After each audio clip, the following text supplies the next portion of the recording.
This episode is brought to you by P3 Recovery.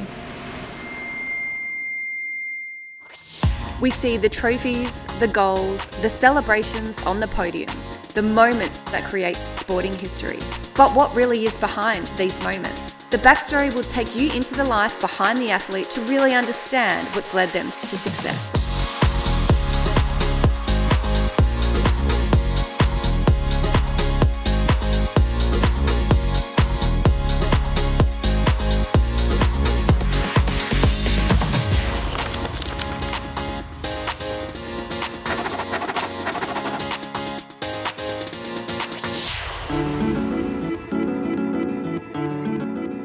Ashleigh Gentle is one of Australia's best triathletes. She is a Commonwealth Games gold medalist, a two-time Olympian, and holds the record with 8 Noosa Triathlon crowns. But her incredible achievements haven't been without heartbreak and disappointment. As a kid, she dreamed of being an Olympian, but a dream turned into a nightmare. Imagine turning up for your very first Olympics to discover your bike and luggage hasn't arrived. Absolute disaster. Then having that opportunity to go back for redemption 4 years later and having another heartbreaking result. Today we talk to Ash about life as a triathlete, growing up as a sporting superstar, and how she feels about the Olympics now. Ashleigh Gentle, thank you so much for having a conversation with me today on the backstory. I really want to know about your backstory and what was your childhood like? I know you grew up on the Gold Coast, but sort of tell me a little bit about yourself and your family when you were a child. Grew up on the Gold Coast. Originally born in Brisbane, but moved to the Gold Coast when I was about 5. So I have 2 brothers, one older, one younger, so I'm a middle child. And we went to St Vincent's Primary School at Clear Island Waters and lived around the Mermaid Waters, Robina area for most of my life. I guess I loved team sports. I loved playing cricket with my brothers as long as I could get to bat. No one wants to field. Not if I was a fielder. Kicking the footy with them, playing soccer. I guess I got roped into some of their sports with their friends if they needed another fielder or someone else to join the fun. So I really enjoyed my childhood and growing up with my brothers. We fought a bit when we were teenagers, but thankfully we grew out of that as well. So when did sport come into your life? I know you said, hanging out with your brothers, but when did sort of Ashleigh Gentle really start to realise she loves sport? Yeah, I guess sport's been part of my life, I guess, since forever, obviously on a really basic level when we just rode our bikes or roller skates in the street with lots of my brothers and our friends in the street. I grew up in a street with a massive amount of kids. I guess it was pretty lucky. We always just hung out, and I guess I did touch football and netball as a youngster and had lots of friends that did those team sports too. So I guess that was probably the first time I actively was joined in sport, and I did those sports for a really long time, and I guess until I started a bit of run training and just loved running in school as well. So when did triathlon come into your life? I know running is the thing that, it's probably one of the things you've known for in your triathlon career, but when did you join cycling and swimming to it? Yeah, so I was doing touch football and netball and running a bit out of school about 2 or 3 times a week, and then I actually changed to a triathlon squad, Jenny Alcorn at Surfers Paradise Triathlon Club. And a family friend was just training there, so they said, maybe you should do some running sessions with her. And I guess it kind of just evolved because I was the only person not swimming and cycling. So I was turning up to these sessions and everyone else had all these other things that they were doing. So it was kind of just joining in with that because I felt a little bit left out. So I was about 14 at the time and learnt to swim and got myself a borrowed road bike and did my first triathlon not long after. So when did you think triathlon, this is my sport, this is what I want to do the rest of my life? Yeah, so I guess it was probably pretty early on because netball got the flick, and then I held on to touch football for a while because I was in some representative teams and really enjoyed the team sports. But my first race was, I think it was regionals, so it was a selection race to then progress to the states or something else. So I guess I just kept going because I did regionals and states and nationals all in that first year that I started triathlon. So I guess I must have really loved it, and I was getting positive reinforcement because I was making these new teams, which was exciting. So I guess looking back, that first triathlon I did, and I literally have just kept going. Yeah. I wish my first triathlon had the same story, but not so much. Those years when you were your teenager, you said you made the state team, then you were starting to represent the world and travelling around the world. It must have been incredibly busy juggling school, friends, family, and then becoming this professional triathlete. Yeah, so I guess I progressed really quickly in my junior career. So I did my first triathlon as a 14-year-old, and then I made my first Junior World Championship team when I was 16. So I guess it was a fairly quick progression, and my first 2 Junior World Championships were when I was in grade 11 and 12. So definitely 2 very busy years as a school kid, but I didn't travel too much when I was super young. I kind of just quickly went overseas to Europe and Canada to do the Junior World Championships and quickly came home. So I probably would have loved to join the senior athletes and gallivant around the world, but studying was still a priority. So I'm just fortunate that I was able to kind of do both and still focus on studies and still come away with those silver medals in my first 2 Junior Worlds. Do you remember back then sort of what that juggle was like? I think I was very fortunate. It was just by chance that when I was in grade 12, it was 2008. So that was when it was Beijing Olympics, and because the Beijing Olympics were on, they actually moved the World Championships to, I think, July. So just by chance, I was able to do my Junior World Championships, come home, and still it didn't affect the last exams that I had in grade 12. So I still think, I still remember there times being where I had to sacrifice training sessions because I had to study or do an assignment, but I don't regret that, and I'm just glad that I had a great support network in my coach and my parents that didn't push me too hard when I was young in sport, still made sure I had balance in my life. So in 2008, when you were watching those triathletes at the Olympics, were you thinking in your mind, that's me, that's where I want to be? I don't know. It's funny though, because I remember the 2008 Olympics like it was yesterday, and I generally have a terrible memory. So I just remember my PE teacher opened up the lecture theatre for me, and I think it was in morning tea or lunchtime, or perhaps I missed a bit of class as well, but I was allowed to go in there and watch the triathlon, the women's triathlon, and I saw Emma Snowsill win and Emma Moffat get third. And I remember being incredibly inspired. I remember seeing the Aussies in the grandstand that went over. My future fiance, it was one of them. He was one of the crazy cheer squad. So yeah, that's such a vivid memory, and I'm not sure if I had in my mind that I could be there. I've never really been a super confident athlete, I don't think. So maybe I thought just to myself that would be nice, but I'm not sure I ever really externally would have shared any of that. You touched on Emma Moffat. I know she's been a pivotal person in your life and in your career. Can you tell me a little bit about the relationship you have with her and how important she has been for you? Yeah, that was pretty surreal to be able to see her win that bronze medal, and then I guess it was only a few years later or a couple of years later being able to train alongside her. As a young junior athlete, you just lap those experiences up, and I guess now that I'm an older athlete, I appreciate that more.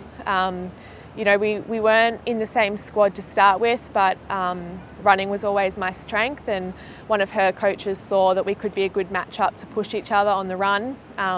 Would have been useless swimming and cycling with her. She would have just dominated me at the time. So we eventually ended up being squad mates though when we had the same coach a few years later after that.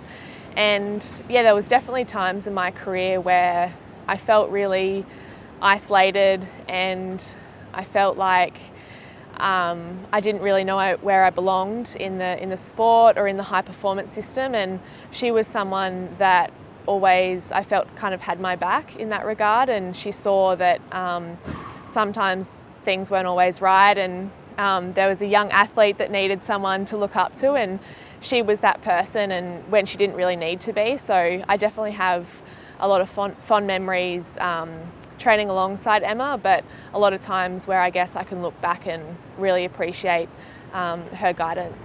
And tell me about Josh, how important he's been, you know, to your career and the two of you, and what life is like with two athletes in the house. Yeah, just like our careers, our relationship has evolved so much over the past decade.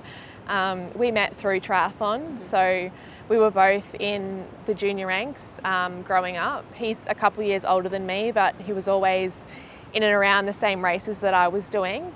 So yeah, that's where we met, and for the first many years of our relationship, it was very much long distance because he was in Brisbane, I lived on the Gold Coast, and there was many times where, you know, once he moved out of ITU, he would be in America and I'd be in Europe, and there was a time in 2014 that we didn't see each other for 4 months straight, and then I remember that moment when I just said, we're never doing that again. And we haven't. Since that point, we've never gone. We've gone long periods of time without seeing each other after that, but never 4 months. It was just definitely too long. So we live together now and got engaged 2019, I think. Yes. All the years start to roll into one. I don't know. I feel like it's been a bit of a time warp. No, it was 2020. It was February 28, 2020. And yeah, it was 2 weeks before literally the world shut down. And we lived together then for 2 years straight. So he engaged at a time where we were put to the ultimate test as a relationship, living out of each other's pockets for all of that time, obviously with a worldwide lockdown and not being able to go anywhere. But it was really fun, and we really enjoyed each other's company. And after so many years, I guess, being more of a long distance relationship than anything, it was nice to know that we could definitely get along very well when we lived together and in each other's pockets. And we had some, fun projects and things that we did during that 2020 year. Two athletes at the peak of their game in a house that when they can't train and perform it like they would want to with events. How was that? It actually wasn't as bad as most people would presume. I guess for us, we've both been doing the sport for well over a decade, and when I guess there was no travel, and then for me the Olympics got postponed, it was obviously, it rattled us both, but we kind of decided to take the opportunity to take a step back and just enjoy the fact that we could be at home, not have to travel, enjoy all the creature comforts, and do some projects around home that we'd been delaying since we moved in at the end of 2018 because we were always away. So yeah, we did a lot of things that we don't usually have the time to do, and poured our energy into that. So we did a lot of landscaping and gardening and stuff around the house. And you know, we actually enjoyed 2020 as a year to refresh and rejuvenate and reset after well over a decade of travelling. So Olympics. When people say the word Olympics to you, what sort of comes to mind? I guess a lot of emotion. It's all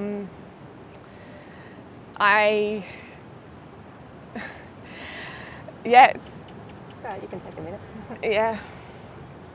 I don't know, it's like I really want to love it, but I guess at both the Olympics that I've had, I just haven't had the Olympics that I guess I've dreamed of or I think I'm capable of.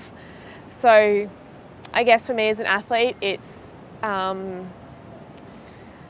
really just coming to terms that, you can have the best days as an athlete and it might not be on that Olympic day. And I have a lot of respect for people that can do it on the Olympic day because it is terribly hard.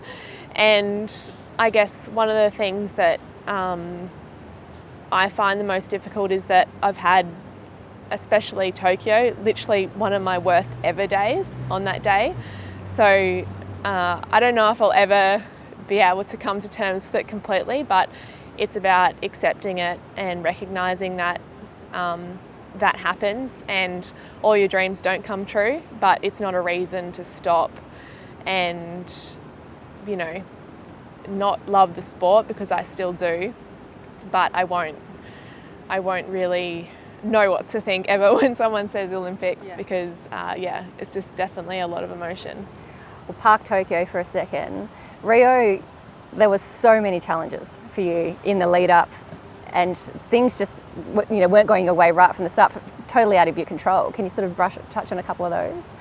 Yeah, so in Rio, I was over in Arizona training with my coach and Josh, and we decided to go into Rio from there. And we'd done actually a race a couple of weeks before, and that was a drama in itself. Alaska had a big storm and all their planes went down. So there was a lot of travel that was supposed to be easy before the Olympics that ended up blowing out and being quite terrible. But I refocused and had a good couple of weeks after that leading into the games. And it was crazy. We kind of got into Rio and we got told, a lot of people's bikes and bags weren't arriving when they got in, but don't stress, they always come the next day or that night.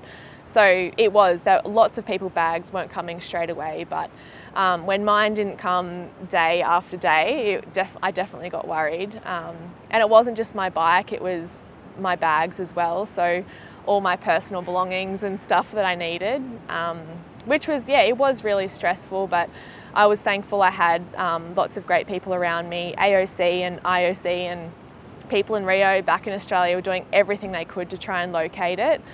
And I had other athletes that I barely knew offering me their running shoes and t-shirts and stuff. And it was pretty challenging. I missed the first bike familiarisation, and then my bike finally came with my belongings as well, and I opened it up and the frame was cracked. So every athlete's worst nightmare. Yeah, I remember. That's also a moment I will never forget. Both the other athletes, Erin and Emma, were in the room with me, and I opened it up. I just burst into tears, and I think they knew straight away that something was pretty badly wrong. But we got it sorted. I got a separate part. My coach was coming in with the spare bike.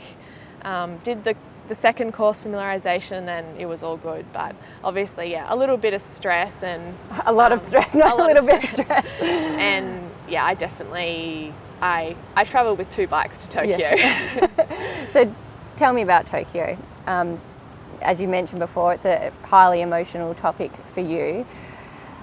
We know what happened on the race, and you had to come home and quarantine, and probably the worst situation possible, to sit in for 2 weeks after you've had a really disappointing day for yourself and just sit in those thoughts. How was that couple of weeks for you?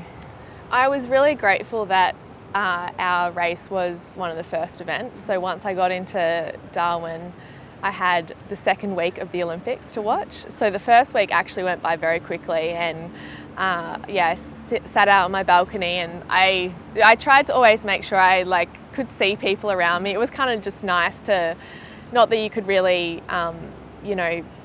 do much and socialise with them, but maybe if they kept their door open too, you could say hi. Felt like and you were chat. Together. Yeah, and you kind of could feel like you were together. So kept the door open a lot, watched the Olympics, and then the second week was probably a bit more tough without the distraction of cheering my teammates at the Olympics. But I got it done and got back home, and it was nice to see Josh again, because it was plan B. I was actually going to go overseas to Canada to race the last few World Series races and the World Championships, but after that race, and there was still a lot of uncertainty of when we could get home, which a lot of people outside Australia I don't think really realise. Getting back into Australia at that point in time was very, very difficult. So I knew that I had a guaranteed seat on a charter flight to get me back to Darwin. So yeah, that's the option I took. And yeah, I was back home after a whirlwind trip to Japan.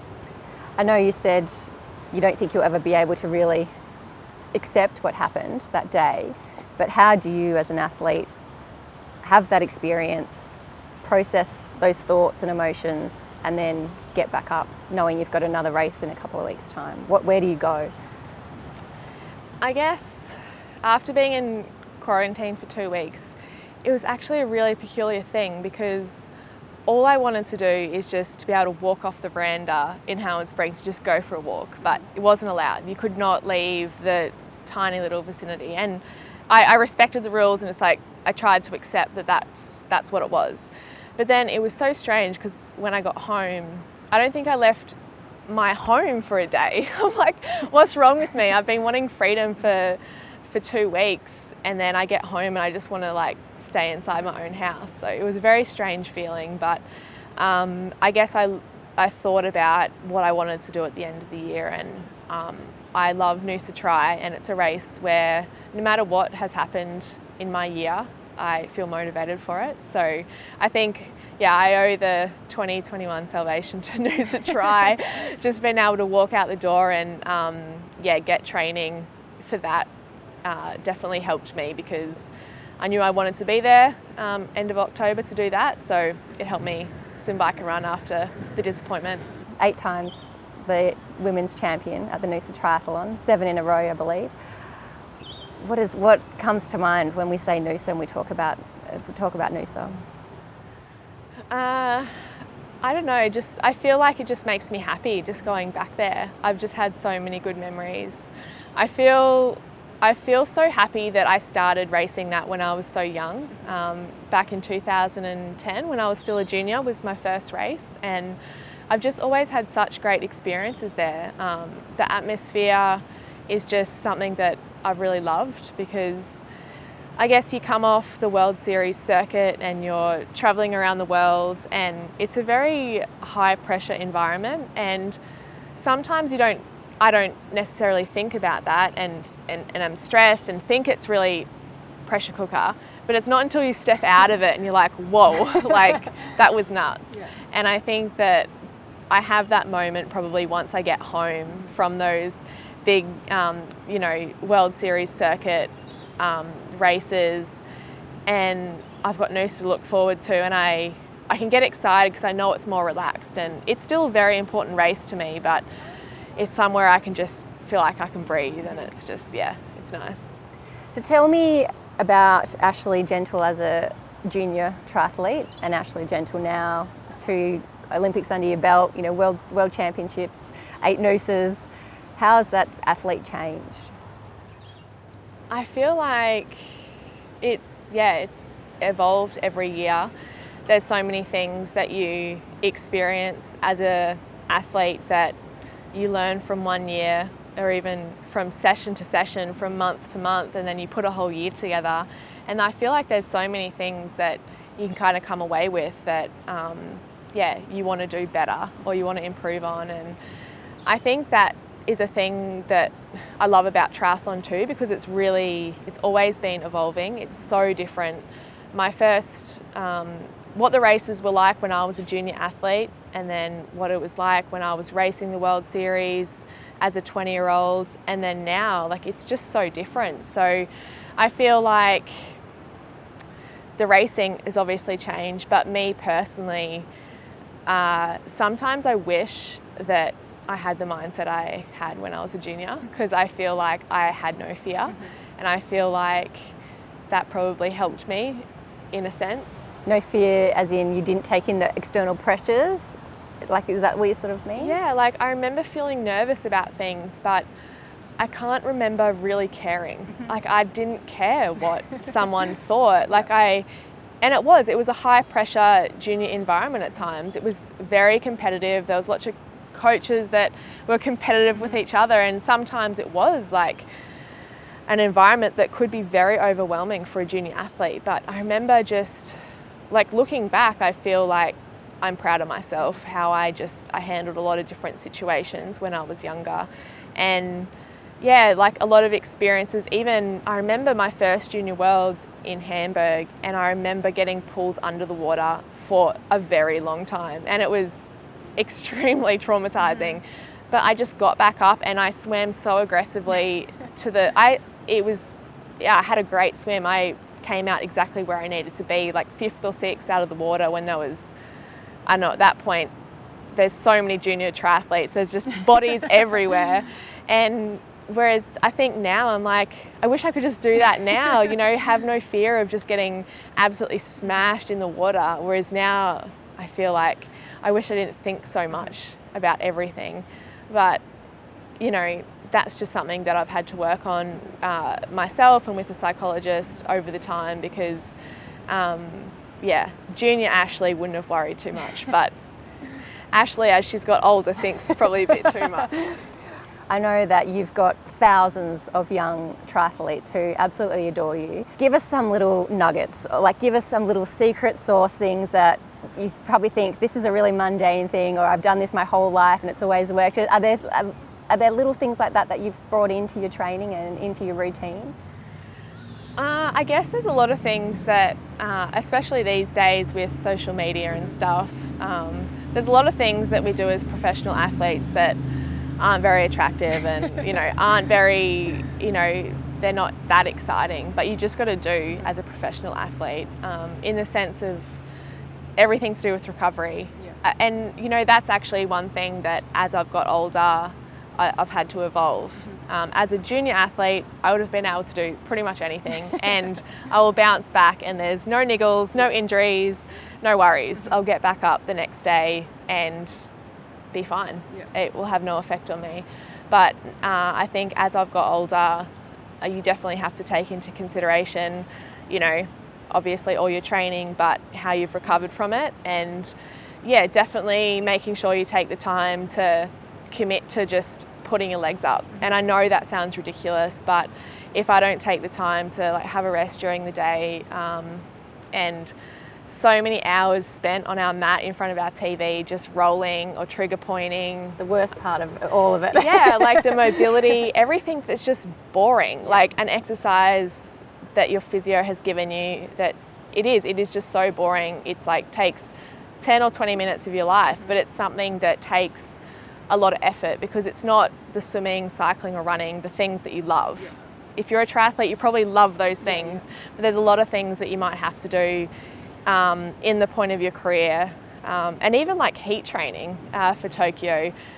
I'm not sure if anyone likes heat training. It's like it's quite difficult and it's quite mundane and it's hard in a different sense. Yeah. But so give me an example, just one thing you did to get your body ready, because everyone thought Tokyo was going to be horrendous in the heat. Yeah, well, it ended up not even being that hot with the stormy hurricane-y thing that came through, but just in the sauna, which is about 90 degrees for 30 minutes with no breaks.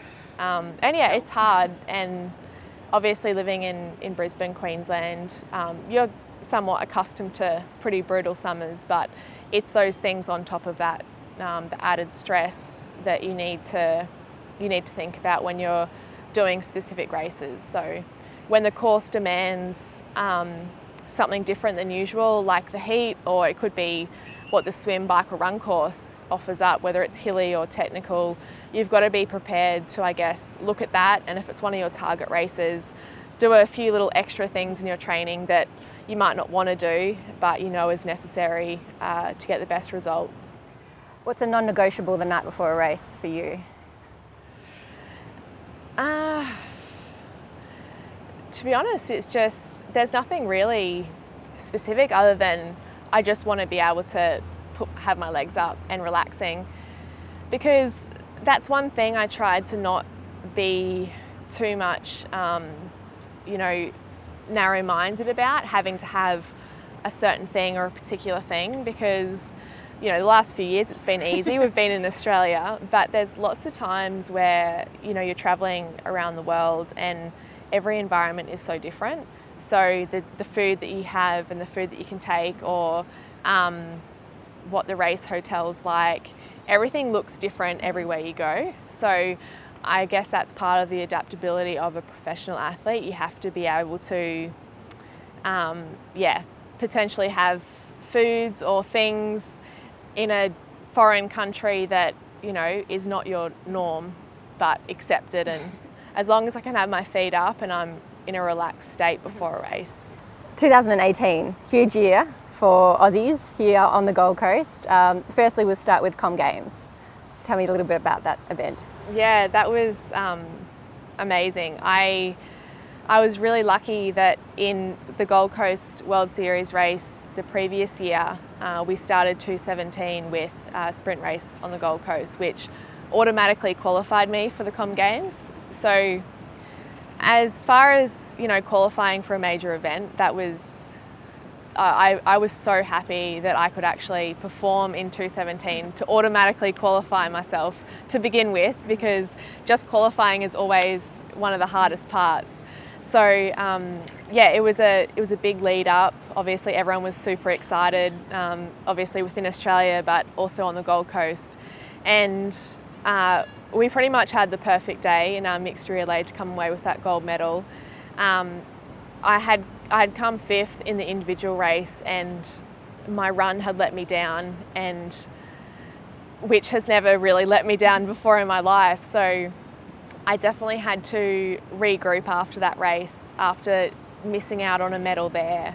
And we came together as a team and just literally everyone had a specific job to do. We knew England was going to be our biggest competitor, as well as New Zealand and obviously a few others, but they had two Brownlees, Jess Learmonth and Vicky Holland, so we knew that they were going to be the ones to beat. So I guess we were lucky in the order that we chose, like matched up with who we wanted to race against, and everyone literally just executed to what we had hoped they had. And I definitely turned myself around and had a very, very good mixed relay leg myself, and I was very proud to be part of that team. And what was that like, standing on the top, got the medals around your neck, and the crowd, you know, your family, your friends, your hometown?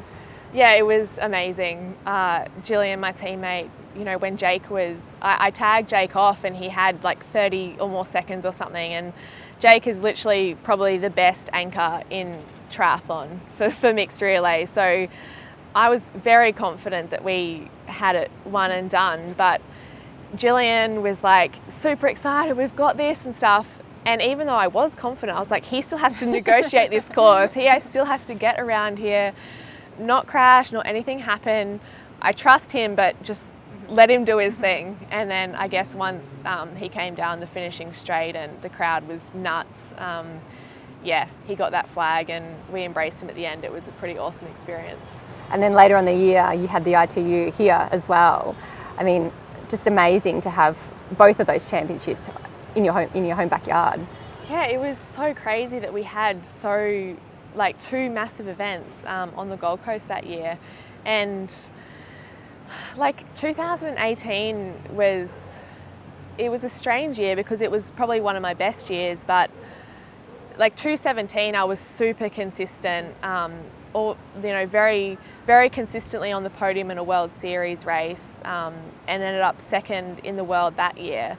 But 2:18 I remember for just completely different reasons, in the sense that, you know, we won that mixed team relay golds. I was nowhere near as consistent during the year, but I still had an opportunity at the grand final. And, you know, it was very different to 2:17 because I wasn't vying for a world championship and title, and I knew that. Because you accumulate those points during the year, and I just wasn't high enough, no matter where I came, to be crowned world champ. So I had a fairly disappointing race 3 weeks before Gold Coast Grand Final, but I came home. I was with my training squad in Wollongong, but I was pretty miserable. It was freezing cold, and I was just like, come on, I live on the Gold Coast. I begged my coach, I'm like, just let me go. And in the end, I just said, I'm going up early to the Gold Coast. And that was a really pivotal moment for me, because I feel like I'd taken control of, I guess, an aspect of my career at that point. I'm like, okay, it's on me. And now I had to perform, because I'd removed myself from that environment, and I was at home, and I had nothing to lose, and I literally had, probably the best day of my athletic career on that day. I won the grand final race in front of a home crowd, and Vicky, who I had a sprint finish with, ended up being crowned the world champion. She'd been very consistent throughout the year, so I was able to beat, some of the best triathletes when they were at their best. And I guess doing that in front of a home crowd too, it was just, it was literally what dreams are made of. And even though there's been different times where I haven't performed on, I guess, races that I've wanted to perform, that is one major race where I'm like, I'm so proud of that one. Thank you so much for sharing your story and sharing so many things with me. But before I let you go, I couldn't leave here without getting a few tips from you, the running queen herself. So can we sort of get changed, and you can give me a couple little pointers which, might shave off like 1 millisecond for me. Sure, we'll give it a go.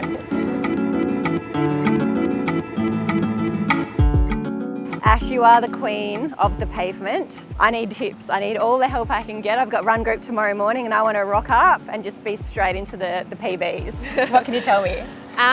Okay, well, firstly, you said before that you weren't a runner, so you need all the help you can get. So first of all, I'd say to change your mindset.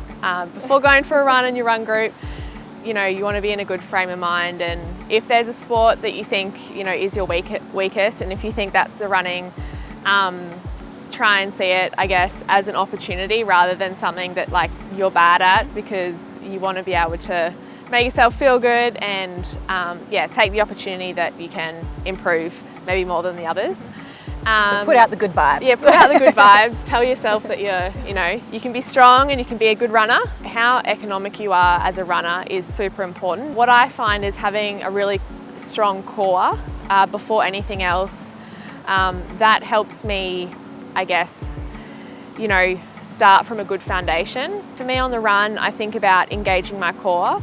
And for me, that means, I guess, in some ways tilting my pelvis a bit forward in a sense where you can feel those deep core muscles switching on. From there, I think about, creating a strong lean. And if you have a strong core, you can do that and create that nice, strong angle. And then a good lean, and then I just try and keep my arms at a comfortable height. I have a tendency sometimes to flick my right arm out, so I just think of bringing it back in and think of energy forward. On the train tracks, going forward. Okay, I feel like I need to try some of these tips out. Yeah. So, I'm feeling good. I'm going to run fast. Engage my core. I'm like very embarrassed that I'm going to run in front of you. See, you can't say that. Okay, wrong thing. I'm going to engage my core, tilt forward, be on the train tracks. Yeah. Okay. We're going running together, or are you going to run? Yeah. No, you come with me. Okay. Let's go. See, I don't look anything like you. Stop it. What a great day we had with Ash. I'm not sure I'll ever get to her running capabilities. Head on over to Ash's socials and follow the rest of her story as she takes on a new path in triathlon. We look forward to seeing you on the next episode of The Backstory.